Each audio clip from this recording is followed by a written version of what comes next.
Hello students of plus 2 class. Today we do the objective questions of chapter organism and population. बेटा इसको quiz मान के चलना. First question आपके सामने है. Animal from colder climate generally have shorter limb. This is called, A option is Allen rule, B option is Johnson rule, C option is Arbor rule, D option is Niche rule. What is the correct answer, Samriddhi? Niche rule. No. Allen rule. Rohit and Muskan, very good. Allen rule is the right answer. Go to your seat. अपनी seat से ही बच्चे बोलेंगे और mask के साथ ही बोलेंगे. Niche is defined as, A option है component of ecosystem, B option है ecological adapted zone of species, C option है physical position and functional role of a species within the community, D option है all plant and animal living at the bottom of water body. Anyone? C option the physical position, कि कोई भी organism की position क्या है and functional role, वो वहाँ कौन सा रोल प्ले कर रहा है with in the community. Very good Muskan, right answer. इसमें आपको एक और बात का पता होना चाहिए कि कोई भी दो डिफरेंट स्पीसीज जो एक ही हैबिटेट में रहती हैं उनका कभी भी उनकी निच कभी सेम नहीं होती. निच को क्या बोलते हैं? निच is the profession of organism. उनकी निच आपको कभी भी सेम नहीं मिलेगी. अगला question,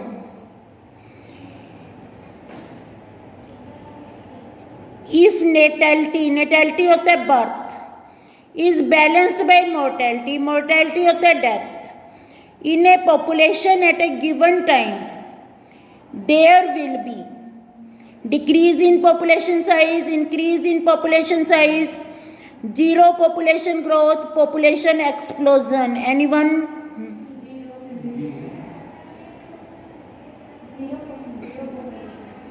Anjali, Muskan, very good. Zero population growth.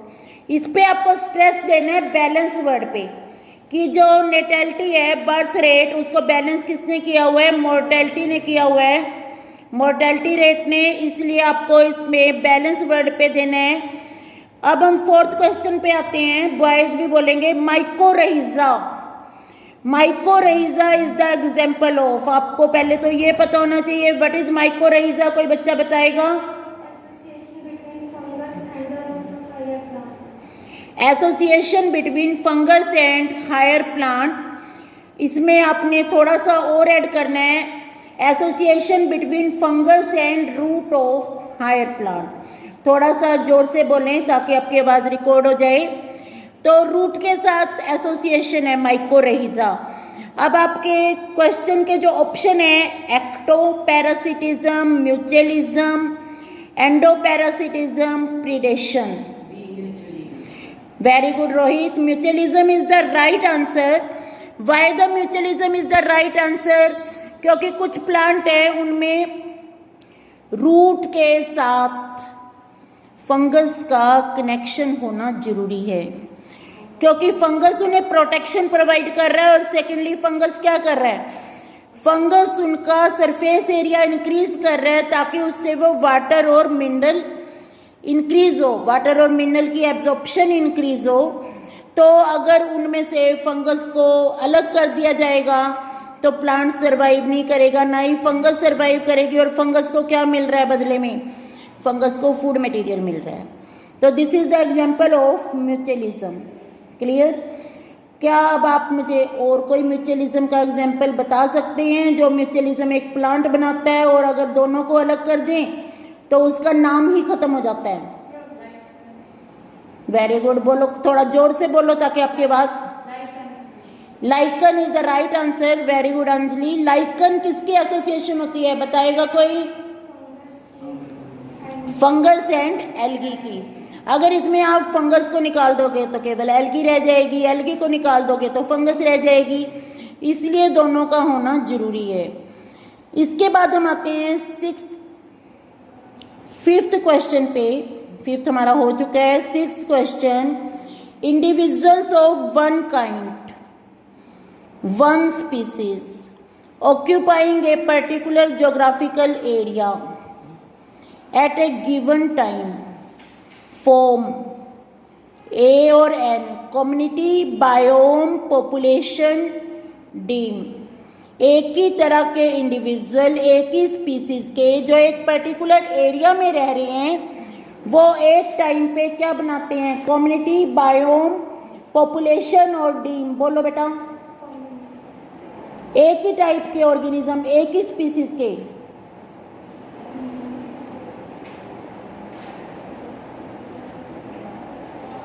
Community होता है बहुत टाइप के ऑर्गेनिज्म, एक ही टाइप के क्या बनाएंगे? Population. Very good Rohit, your answer is right. +2 class, we come on the 7th question, formula of exponential population growth curve is. ये आप वैसे ही बता दें अगर आपको आता है, मुझे शायद ऑप्शन पढ़ने की जरूरत नहीं है इसमें। खड़े होके बोलो बेटा थोड़ा जोर से। Very good Anjali. dN/dt is equal to RN। क्या आप बता सकते हैं what is the meaning of small r in this? Birth rate minus death rate. Very good. क्या आप बता सकते हैं कि इसमें इसको और एक नाम दिया गया है आर को? हाँ जी रोहित बोलो।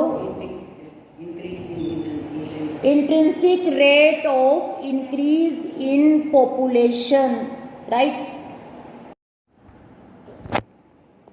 Next is our 8th question, niche overlap indicates mutualism between two species, active cooperation between two species, sharing of one or more resources between two species, two different parasite on the host species.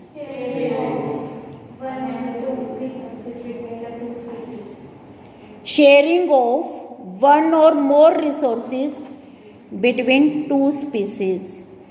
इसके बाद Amensalism is association between two species. Amensalism कैसी association है? First option है one species is harmed, other is benefited. Second, one is harmed, other remain unaffected. Third, one is benefited, other is unaffected. Fourth, both species are harmed. खड़े होकर बोलो।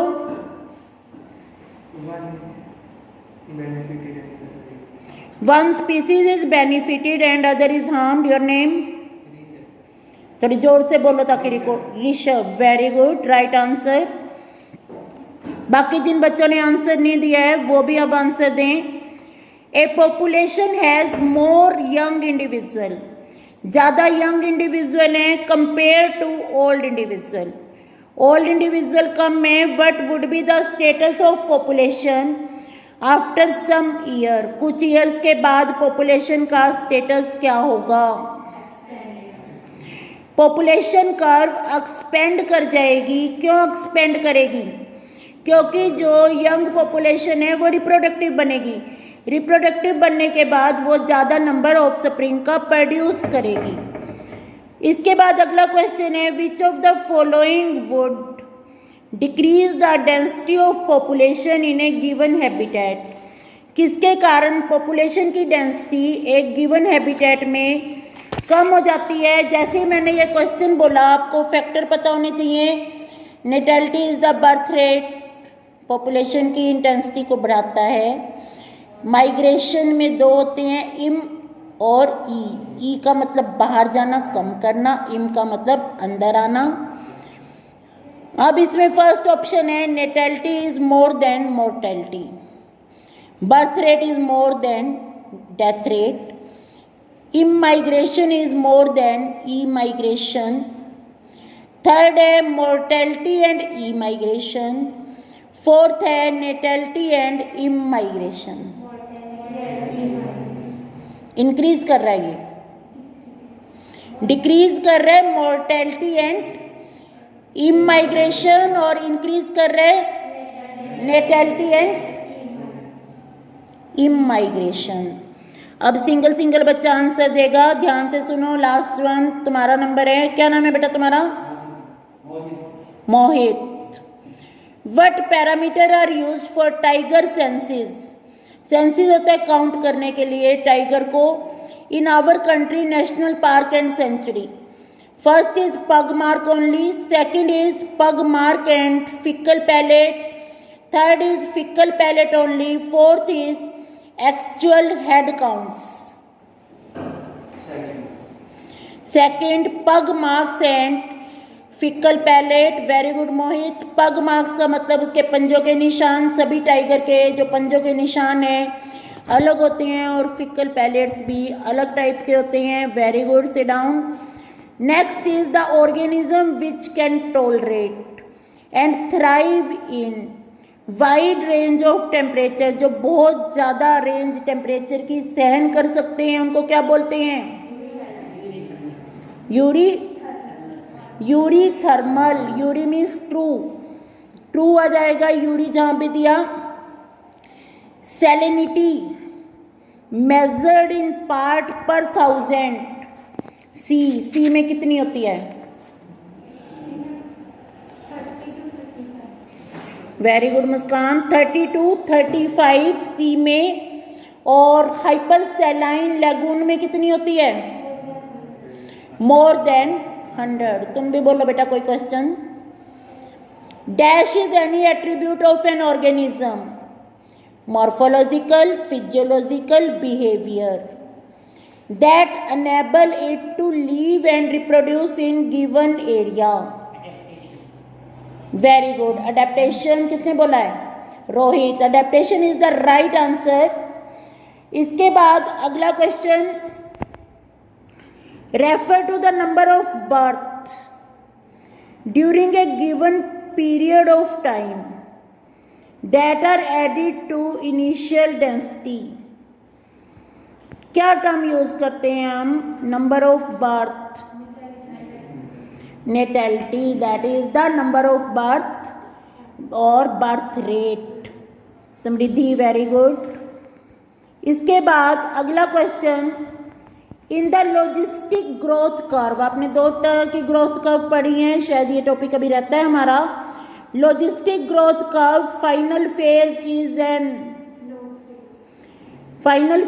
N log phase, right हो, या exponential phase?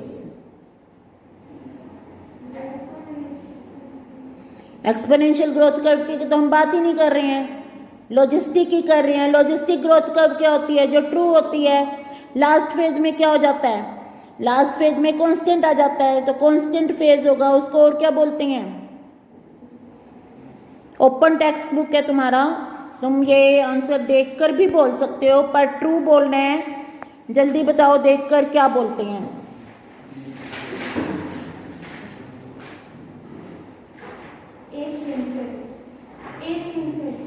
दोबारा बोलो, spelling बोलो।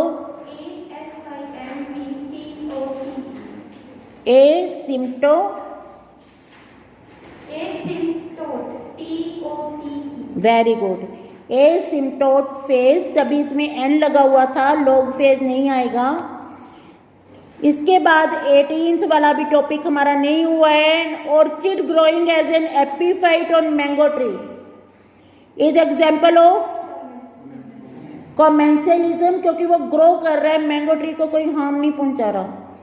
इसके बाद अगला, dash is an important process as it facilitate energy transfer through various organism, that is the flow of energy. Flow of energy. अब अगला क्वेश्चन, डैश शोड, यहाँ आपको साइंटिस्ट का नाम बताना है, that 5 closely related species of warbler. MacArthur is the right answer. Very good Muskan. Living on same were able to avoid competition and coexist. उनमें competition नहीं था, उन्होंने resource की partitioning कर ली थी और वो coexist कर रही थी. Zooplankton enter dash a state of suspended development under favorable condition. डायापोज, ये चैप्टर तो हमारा पूरा हो चुका है, बीच में से एक क्वेश्चन रह गया है. Dash is the fish that breed only once in their life time.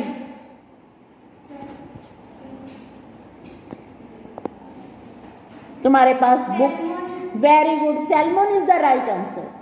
Salmon is the fish that breed once in the life time. अब आगे क्वेश्चन पे आते हैं. क्वेश्चन नंबर 25 पे आ रहे हैं.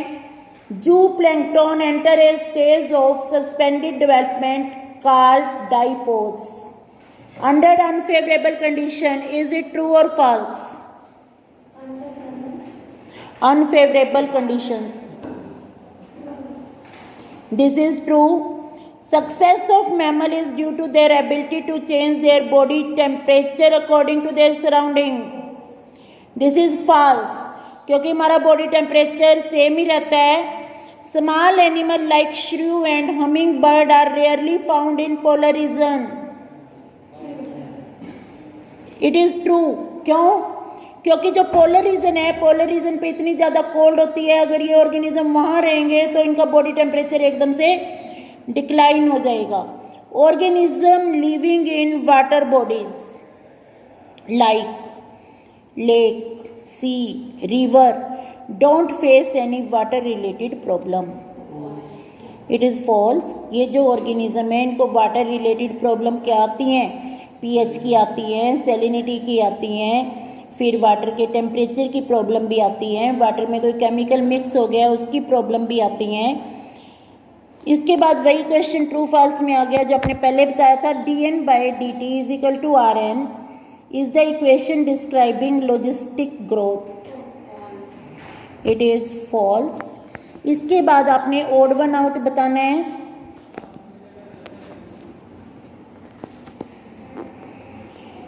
हमारे पास है क्वेश्चन नंबर 30. ऑप्शन है aestivation, migration, hibernation and diapause. Migration, क्योंकि बाकी सब सस्पेंडेड है, माइग्रेशन में एनिमल मूव कर रहे हैं. Parasitism, predation, commensalism and amensalism. Amensalism Y?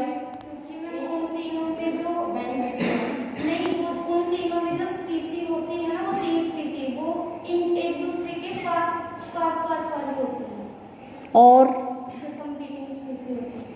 Amensalism जो है इसमें एक स्पीसीज को हार्म भी होगा, प्रीडेटर में भी हार्म होगा और पैरासिटिज्म में भी हार्म होगा, कोमेंसलिज्म में इफेक्ट नहीं होगा. तो commensalism is the right answer. Tick, lice, copepod, tapeworm. Tick, lice, copepod and tapeworm. Tapeworm क्योंकि टिक, लाइस और कॉपीपोड एक्सटर्नल है, बाहर मिलेंगे, टेपवर्म इंटरनल है. Who is considered as father of ecology in India?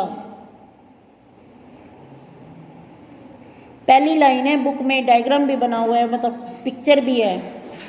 Are से नाम, Ramdev Mishra. Very good. What is ecology at organismic level? ये आपका डायग्राम बना हुआ है बायोम का, उसके ऊपर है. इकोलॉजी ऑर्गेनिज्मिक लेवल पे क्या है? Physiological ecology. What cause annual variation in the intensity and duration of temperature? Rotation of earth. जो अर्थ का रोटेशन है उसके कारण क्या होता है? There is temperature variation, day and night बनते हैं, राइट.